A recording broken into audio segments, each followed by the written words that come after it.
Alright guys, today we're working on the Turbo LS street truck build. Again, we've been doing a lot of work on this thing. We got it running, we got it driving, we've done pulls. We might have found some issues. So, here's the deal. I've been driving this thing a lot, running errands, took it to get coffee with Chrissy, which was pretty fun. She wasn't expecting to have much of a reaction and she couldn't stop smiling. I told her she wasn't feeling well. I'm like, everyone needs a little turbo truck in their life, and it worked. But anyway, been beating the snot out of this thing, and we've been working on boost issues. So with my wastegate placement, we've been having boost creep. So I've been so focused on that, I didn't notice that the air-fuel ratio was getting leaner and leaner and leaner as time went on. So it was getting a little lean up top, and I'm concerned we might have hurt it. Now it's a built motor, maybe not, but we need to go through it. We're going to pull the plugs, change the plugs, check the plugs, and do a compression test. Hopefully the motor's healthy, then we can move on to the other stuff. We've got a few things to upgrade. So thing one is the transcooler. Transcooler's in the front right now. It's not in a great spot. I'm not in love with it. So I think what I'm going to try to do, since it'd be easy enough, is move it under the bed. We'll just have to extend the wiring. Thing two, we need to run our fuel pump power off of our MSD solid state relay here. We're still using the factory circuit, and that could be part of the problem. So this all came about, we're watching data log. So I didn't bring my laptop. I didn't do a full-on data log. So I'm watching it.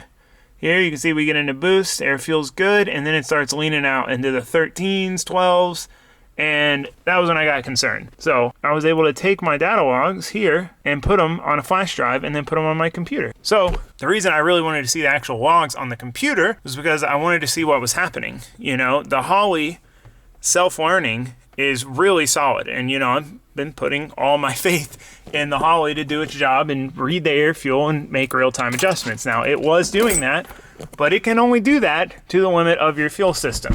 So it can't add any more fuel than you physically have, and that's where we have a problem. So the injector duty cycle was like 95%. We're maxing out the injectors. Now it doesn't mean that it's too small of injectors. That could mean we don't have enough fuel coming from the pump, so it's compensating by opening the injectors longer. So I think it could be one of two things. One, we still have the stock fuel filter that could be clogged. Two, it could be voltage drop because we're using the factory power circuit. Not 100% sure. So we're going to change those things as well. With all of that done, we can take it for a drive and see if it's fixed. So, long-winded way to start this video out, but that is the plan. That is where we're at. Fingers crossed we didn't hurt the truck. Another thing we need to do is set up our crankcase ventilation. We're just venting through these 2 3/8 barbs, and we're just venting to the engine bay right now. One of those, I'll get to it when it's ready to drive, and been driving it, still haven't got to it. One of those things. So we need to take care of that too. I've got black valve covers I'm going to switch on. I'm kind of tired of the red anyway. So yeah, okay.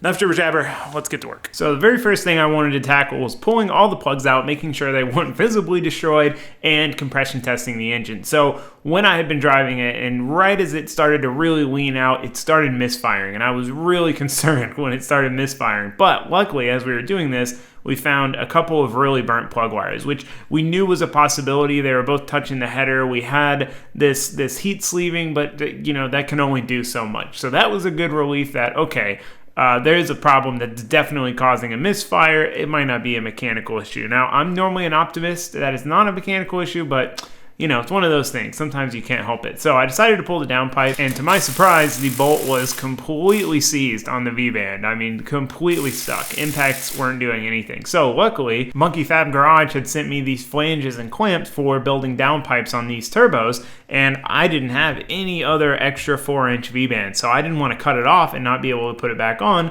But luckily, Monkey Fab Garage saved the day. We had that. I could cut it off with peace of mind knowing that I had one to put back on it, and we could still drive the truck around. So with that cut off, we were able to pull the downpipe out, get it out of our way, and make our lives a whole lot easier when it came to getting these last couple plugs and plug wires off. Got my old trusty dusty grandfather's snap-on compression tester. This thing has seen some years, and it still works like a champion. Original packaging. Dude, right? Vector wires. Alright, I'm gonna cranker, watch the thing, let me know when it stops. Trying to do about 10 cycles.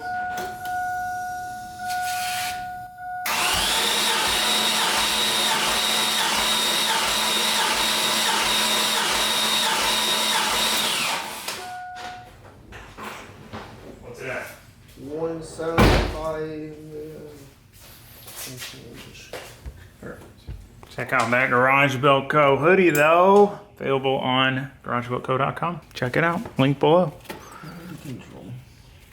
How's the back?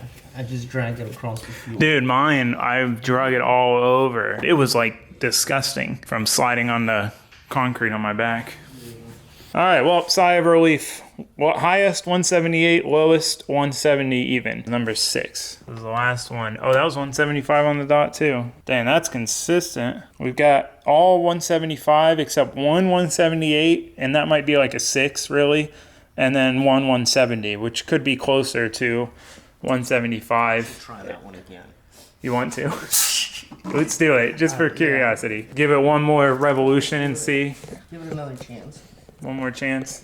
Well, it's number 6, right? Yep, number 6. Let's see. 175. There it is. I might have just stopped that one early. Yeah. Hold on. We gotta show him. That's number 6. Right on the money. Yep. So, wow. Consistent. I mean, it's a brand new motor, but I put it together. I mean, I was tedious. I took my time, but, you know, feels good to be able to confirm it. So far so good. We can put the new plugs in it and then start working on everything else. So I started stripping down the front end to get my new fans on. Josue started working on relocating the transcooler. The way the lines were ran, the only way to run them, they had to run right by the exhaust. So I figured it wasn't helping our cause and our trans temp. So I got the front end stripped down. You can see our new 16-inch race fans versus the 10-inch race fans we had on there temporarily. Massive difference. Now, I think power-wise, they probably pull a similar amount of air. The 16 is just going to be pulling it from a much larger surface area, which is good because we have a massive Mishimoto radiator in this thing. So I don't think we'll have any cooling issues. Normally, I'll build a shroud and whatnot, but I just didn't think it was necessary. So we got those in, got them wired up, tested them out, and what do you know? They worked just like they should. Always a nice feeling after you swap the part in. So then I worked on getting the front end back together, getting the intercooler back in, getting that bolted up while Josue was working on hardwiring the fuel pump. We knew that could be one of our issues is to having not enough fuel. So we wanted to hardwire it with heavy 10 gauge wire. Now the next thing I wanted to do since the downpipe was out was to modify it a little more. It still doesn't quite clear the frame rail. I already scalloped it and I just needed to open it up a little bit more. So I started grinding and I realized, you know what, it doesn't need to go far. Let's try heating this thing up with a torch, hitting it with a ball peen hammer and see if we can get enough clearance that way. We're so close. We're so close. I didn't really want to go through the process of cutting out a plate and welding it all back together if I didn't need to. So got that notch and decided to throw the downpipe back in now just to see if it fit or if I needed to pull it back out and do some more modifications. We had to do a little shimmying to get everything to line up, but now the downpipe finally fit and cleared the frame rail. So then it was time to move on to our valve cover breathers. Now, luckily I already had this extra set of black valve covers. I put the red ones on. I knew I wasn't going to like it long term, but I tried it. I was bored of it. I was tired of it. So we decided to switch to the black ones, which made our lives easier because we were able to modify them, get them all set up, and then just hot swap them instead of having to pull the old ones off, modify them, put them back on.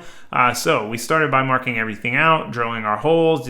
It's kind of a process to get the shape cut out for the breather. It's a kind of a rectangular hole. So we get them clamped down. I started trying to do it with the body saw, but it just was not happening. So I just reverted back to the old carbide burr. Carbide burrs on a die grinder are the best thing ever, especially the aluminum ones on aluminum. Man, they eat some aluminum, so it makes quick work of it. Now, the struggle here was I was trying to retain the baffle that's in the Holley valve cover, but the problem was to get through that baffle with the bolts, I had to drill it way out, and the one was kind of right on the crease, and I tried to make it work. It wasn't happening. I decided to ditch the baffle entirely. So with that in mind, we made quick work of the second valve cover because we weren't trying to do all of this weird odds and ends to get it to bolt on with the factory baffle. Now, these Motion Resource breathers are really nice because, one, they bolt on, so you kind of put them on any valve cover. Two, they have their own baffling, baffling is super important. I had to take a break to help Josue twist these wires together. The guy was twisting them by hand. I was like, nah, dude, chuck them in a drill, spin it, makes quick work of it. But anyway, the breathers are really nice. They work really well. They're internally baffled. So we just had to do some mods to this valve cover to get them to all fit correctly. There was just some ridges and stuff in the way, but we got them on, got them done. All right, we got the breathers on both of our valve covers.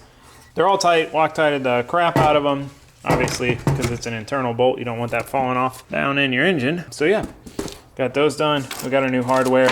We're good to go. So I did have to ditch the baffles. So these Holley valve covers come with these really nice baffles. You can see where it's all cast in. For this 3/8, you know, just barb port, but the two 3/8 barbs are just not enough for, you know, a big ring gap boosted application. So we had to just stitch the baffles. So anyway, I need to start pulling these valve covers off. Josue's running the fuel pump wiring. We're gonna run a ground all the way to the battery. Make sure that stuff is all good to go. We don't have to worry about it. So nothing left to it but to just throw the new valve covers on. Now we got to take each coil pack off individually. Everything's really tight with the downpipe here that I shouldn't have put back on. I meant to just test fit it and I just didn't think about it and ended up putting it back on for good. But either way, simple enough job to swap them over and get the nice new ones on. All right, well, we've got a good amount done. Me and Josue hustled on this thing. So we've got the valve covers on, crankcase ventilation. I've got some new plugs in it. So these I gapped a lot tighter than the previous ones. The previous ones I just left them at the out of box cap, which is probably mid-20s. We got them down to 18, so it'll be a little tighter plug gap, less chance of a spark blowout.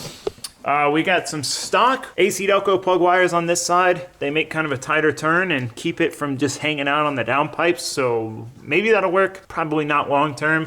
Long term, we're gonna have to relocate the coils probably and do something about the plug wire routing, but for now, that's what we got. That's what we're working with. Hopefully it works.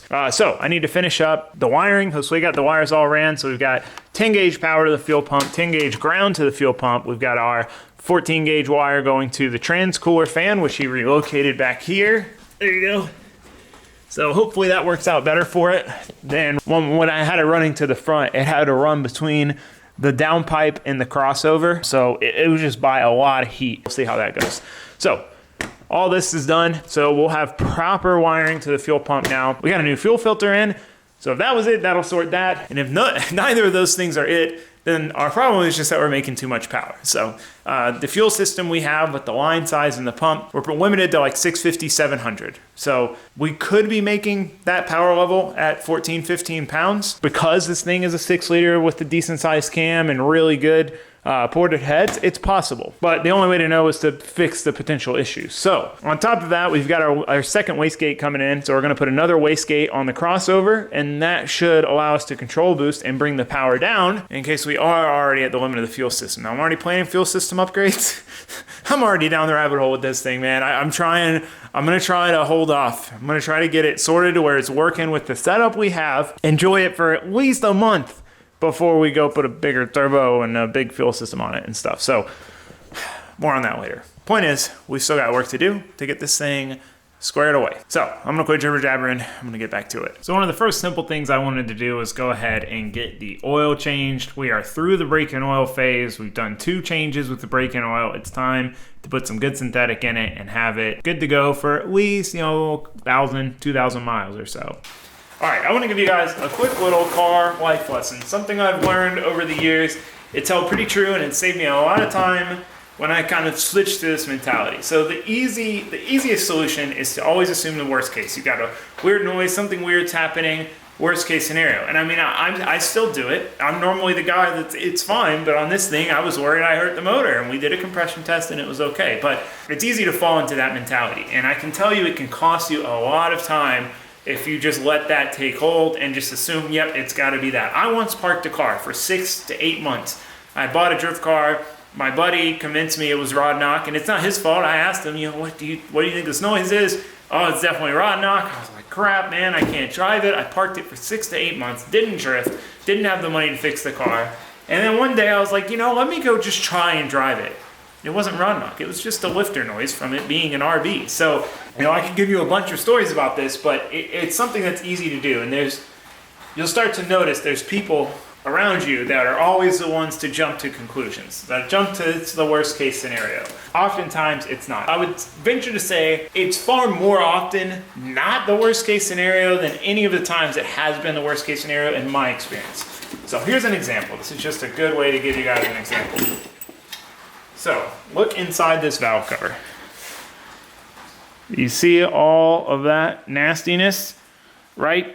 A lot of people would look at this at first glance and say, oh man, bro, milkshake. Your oil is milkshake. Coolant's getting in there. You got to change the head gasket. You got a really badly blown head gasket. We got to pull the heads off. This thing's effed. So let's take a look at the oil. What do you know? Not a drop of coolant, not even a hint of coolant. Perfectly fine. So it's one of those things. I mean, you'll learn these things along the way, but that's just moisture trying to get out of the valve covers. And since we didn't have great breathers going on, we had too little of crankcase ventilation, that stuff was just getting trapped in the valve cover. So that is one of the big reasons we needed to go with 2 10AN lines so we can get all that out and into the catch can. But if you didn't know that, if you hadn't had that happen to you before, you might just assume it's a milkshake. The next thing you know, you're changing a head gasket for absolutely no reason. So my point is, don't jump to conclusions when you have an issue. Don't let people talk you down the rabbit hole into a conclusion when you have an issue. Thoroughly verify first before you make any rash decisions. So it can save you a lot of time in the long run. So anyway, a whole lot of jibber jabber to say. Oil looks decent. I'm probably gonna cut open the filter, just make sure we don't have any big particles caught. We're gonna have a decent bit of metal in here. This is only the second oil change on a freshly built motor, new bearings, new rings, honing, etc. So we're gonna have some material for the first few oil changes, which is why when you build a motor, you wanna change the oil very frequently. You're trying to get all that debris out. It's not that the oil's deteriorating, you need to get all the crap out of it. So anyway, I'm gonna fill it up with oil and then we're gonna start working on our catch can lines, get that sorted out and see if everything works. All right, time to start making some AN lines. Pull down the trusty AN line and fitting tote, start getting our fittings in place. I like to put all the fittings I'm gonna use in place just to make sure all the different angles and sizes and stuff look like they're all gonna work together and how I thought they would in my head. So we get them all in place. It's a pretty simple setup, and then we start building our first line. So I'm using these Mr. Gasket Co. lines and fittings. I really like these lines and fittings, and this Earl's Assembly Lube has been a life changer. So I like to get one fitting on one end of the roll, put the whole roll back into place, route it, then put a piece of tape and mark where I'm gonna cut it, just so I can be confident that the cut is right. I'm not guessing. So we get the line cut on these because they're gonna go over the downpipe area. I wanted to put some of this Earl's heat sleeving on them just to make sure that they're protected. They're pretty far away, but nice to have. So we get the other fitting on, get it all tightened down, and our line is done. We've got line number 1 done. Nice, cute little guy. So we go ahead and get that line installed back in the truck, see how it looks, and we can start working on number 2. All right, catch can lines are done. Really happy with how those came out. Looks snazzy, blends in pretty well, the fittings and the line, so solid. Super happy with that. So that done.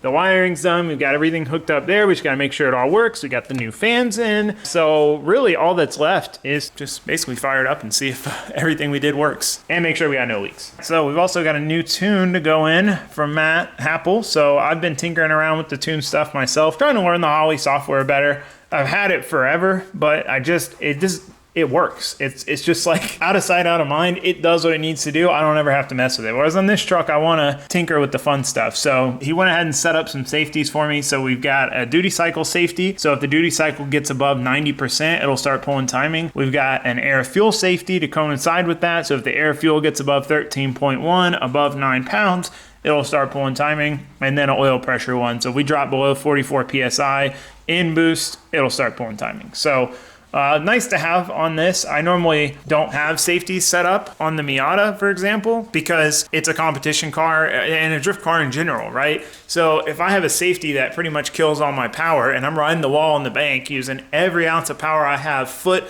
through the floorboard and it drops 50, 100 horsepower, that could be the difference between me keeping it off the wall or just going into the wall.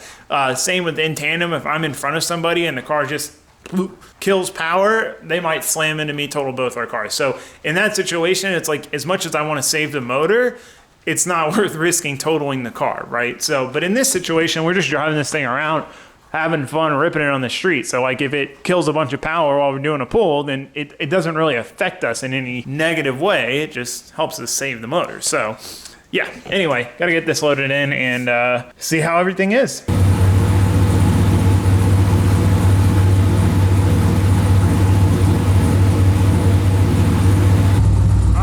Temp-wise, it's still 199, but I think a lot of that is the 187 degree thermostat.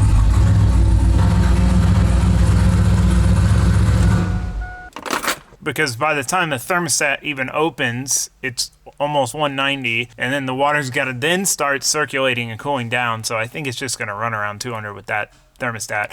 I'd like to put a 160 in it. I'd like to get it to run at like 170, 180, just so we have more wiggle room to let it get hotter if we're really beating on it. But even with the 10-inch fans, when I thrashed on it, I mean, it never really got over 200, 205. So we'll see. We'll let it play out. It is nice to have that thermostat right now because when it's cold out, it gets up to temp pretty quick. All right, well, in typical Florida fashion, from one day to the next, we went from about as nasty of a day as you can get, just drizzly, overcast, gloomy, to about as beautiful as it's gonna get. Perfectly clear, dark blue skies, not a cloud in sight. And the weather, the temperature is like perfect. It's like 55, 60 degrees. A1. So perfect day to go drive the truck, test it out, see if all the changes and upgrades worked. See again if the fuel system's better. Try to do a pull. I'm a little nervous. I don't want to beat on it if we are out of fuel system until we get the second wastegate on and can control the boost better and creep up on the boost, you know, start adding boost until we get to, okay, we're starting to limit out the fuel system. But maybe we'll get after it. We got the safety set up, so you know, I don't know. We'll see. So yeah, point is, we're gonna go for a drive. I need to go to the parts store anyway.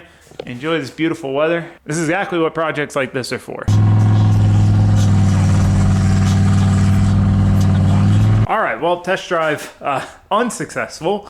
We've got a nasty leak from the rear of the motor, either the rear main seal or the rear of the pan. I did overfill it a bit more this time, so it might be the pan. I assumed it was the rear main seal and that we had just pushed oil out the rear main seal because we didn't have enough crankcase ventilation before. I've seen that happen. I've had that happen where if you undershoot the crankcase ventilation, like that pressure is going to go somewhere, and usually it'll push out the rear main seal, the front main seal. So that's what I assumed it was. So I figured it would be good now. We might just have residual left in like the bell housing case that's still dripping out, but it's dripping onto the crossover. And I mean, to the point where it's smoking, which is weird to me because it should have been worse before, and it would drip, but it would never smoke like that. Like it was burning off the crossover and smoking. So that's a problem. We have to fix that. I'm not trying to set this thing on fire. Didn't even get the rip on it. I did like a quarter throttle pull. That was about it. Let this thing cool off and see what we can figure out here.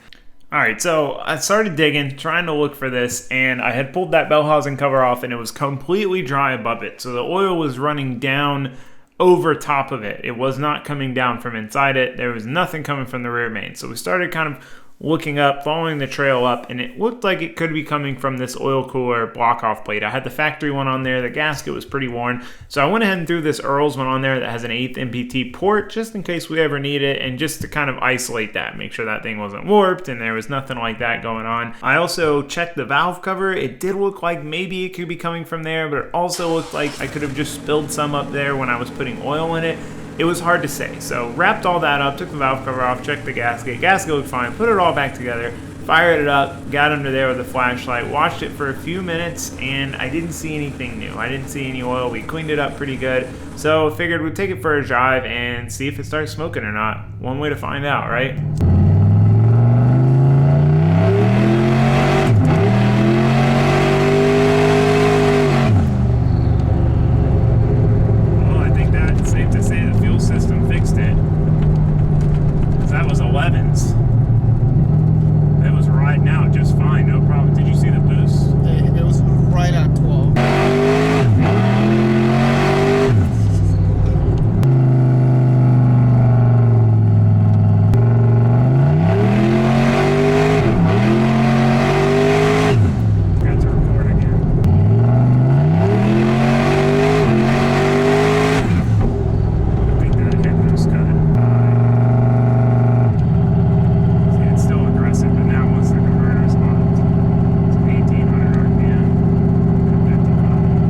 Well, drive went pretty well. Super stoked to finally do some long pulls without it breaking up or cutting out or anything like that.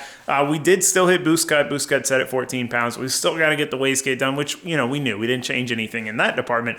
But good news, bad news situation. So good news is we have room to grow with the fuel system. We are not maxed out on the fuel system. As I suspected, it was an issue with either the filter or the wiring. So could be a culmination of both, but I think a lot of it was the filter because it got progressively worse. And that last couple pulls I did, when it really went lean and broke up, it was definitely worse than it was before. I compared the older logs, you know, from the early pulls to the later logs, and it had gotten worse. So before, with it breaking up and leaning out to 13.5 air fuel at 12, 13 pounds, it was using 95% of the injector duty cycle. So the Holly was doing everything it could to bring that air fuel ratio down. It was pretty much holding the injectors wide open. It still wasn't enough. With the pump hardwired correctly, with the new fill filter at 14 pounds, it was only using 72% injector duty cycle. So issue is definitely solved. We can make even a little more power on the fuel system as it is now, which is great. I don't want to start upgrading this thing just yet. We are going to upgrade the fuel system with surge tank, and so we can do E and flex, but I want to enjoy it for a bit before we go down that rabbit hole. Now, I did say bad news. There is a bad news bear situation. So the bad news is we still have oil leaking on the exhaust. I mean, this thing was smoking like a freight train when we pulled in. Now, I looked down there. There is oil running down the bell housing, but it all looked like it was stemming from the top. Upon further investigation, it is the valve cover gasket. I did verify by taking my phone, go like this, get it start recording with a flashlight, and then you can tuck it down in these areas that you can't see, and then watch the video back. So we did that, and you can see the gasket is folded over. So that's why it's just pouring oil out all over the manifold. So we need to fix that. So fix that we did. We started pulling the valve cover back off. I had gone and got some new, fresh valve cover gaskets. This one I had reused off the red valve cover. Now granted, it was still pretty new since I built the motor, but they just don't like to go back in that well. The oil tends to swell them up and they don't ever quite fit right. They get a little too big. So got some fresh ones. I super glue them in a few little spots, just a few drops of super glue just to hold them and lock them in place, because sometimes, you'll go to flip it over and put it on and you won't realize that the gasket fell out and got crooked. And that's kind of what happened to us before, since those were the old gaskets. The gasket popped out in one spot and got pinched, and it's just going to pour oil out all over the header. So get everything tidied up, get everything bolted back together so we can go drive this thing, have some fun first and foremost, and see if it's still leaking. We'll know pretty quick. As long as it's not pouring smoke out the hood, it's probably okay.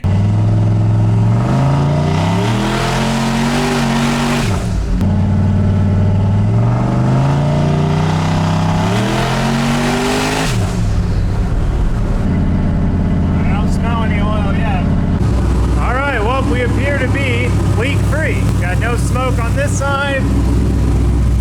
Nothing dripping on the crossover. Oh, as I say that, now we got a drop. I have to look and see if that's residual or not. All right, well, rearranged the garage for future projects. Me and Osway went and took this thing for another rip. I really wish I brought you guys along, because longest pull I've ever done, from a start to probably 100. Of course, I didn't film it, but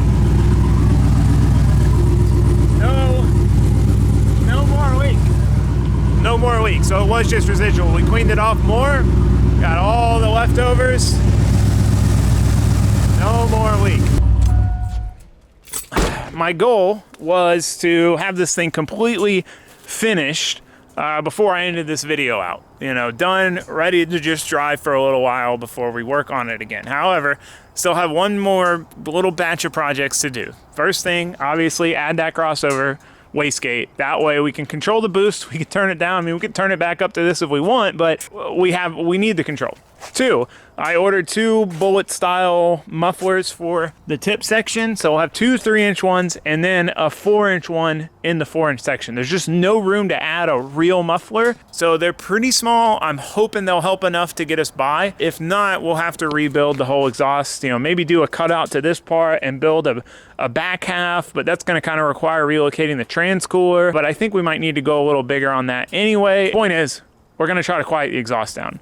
That and the wastegate. Those are the 2 things. With that done, we're pretty much done as far as this iteration. Now, it's bad when you've already completely planned the second iteration, but rough game plan is found a bigger turbo. That'll be good for about 1,000 wheel. Upgrade the fuel system so we can run E and fuel that 1,000 wheel, 900 to 1,000 wheel. Upgrade the rear axle, convert it to 5 lug, put some drag wheels on it with some NT555R like street legal drag radials, and lower it. So lowered the drag wheels, better rear axle, bigger turbo. It's gonna be sweet. As much as I love it right now, I'm already excited for that. But we have to park this thing for a bit, or not park it, but we have to stop the upgrades on it for a little bit. Just enjoy it. 1, because that's what we should do. 2, because we have plenty of other projects to work on, which is why we push these things in the garage. So anyway, that's the plan. 1 more set of projects on this thing, hopefully. And then we can just enjoy it for a little bit while we plan phase 2. So with that, that is going to be it for this video. Thank you guys for watching. Thanks for subscribing. Goodbye.